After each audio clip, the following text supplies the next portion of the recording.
Pour susciter des vocations, rien de tel qu'une belle histoire. C'est Captain Frank qui les raconte. Dans celle-ci, il est question d'un puits, d'un arbre et d'un serpent. Le serpent sort du puits, fait le tour de l'arbre et rentre dans le puits. Je tire uniquement sur la tête du serpent et sur l'arbre. Et ça fait une autre chose, d'accord? Tu le fais les yeux fermés, s'il te plaît? Ah, tu le fais dans le dos, allez, ça y est. Elle prend la confiance. Ouais, c'est ça. Bravo, mais écoute, respect. Hein. Mine de rien, la leçon est essentielle. Florent, 12 ans, l'a bien compris. Ça ressemble à ça, mon pote. On découvre plein de choses, on découvre les nœuds, on apprend à faire du sauvetage aussi. Enfin voilà, c'est plein de choses, c'est bien. C'est utile pour la vie. Pour le déjeuner, on a fortement suggéré aux enfants d'éviter les emballages plastiques. Ce n'est pas toujours évident quand on est gourmand. On prend ça, mais après, on jette pas dans la mer.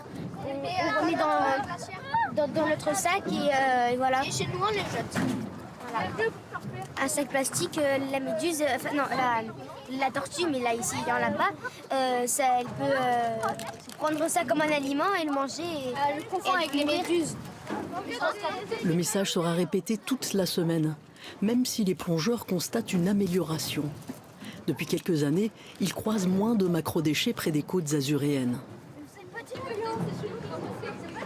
Quand j'étais petit, dans les années 80, 85, il n'y avait pas une journée à la plage où tu n'avais pas du goudron sous les pieds. Ça n'existe plus maintenant, heureusement. Les agglomérations se sont dotées de vrais tout à l'égout, voire de stations d'épuration.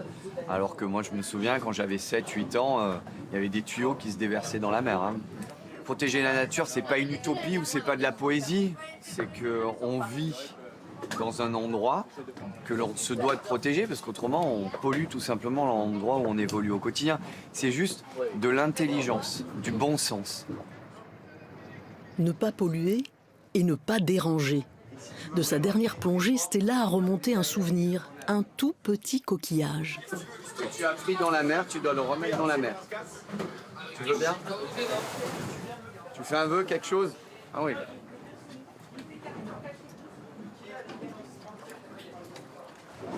Merci Stella. Stella, t'as fait un vœu? C'est quoi? C'est le repas.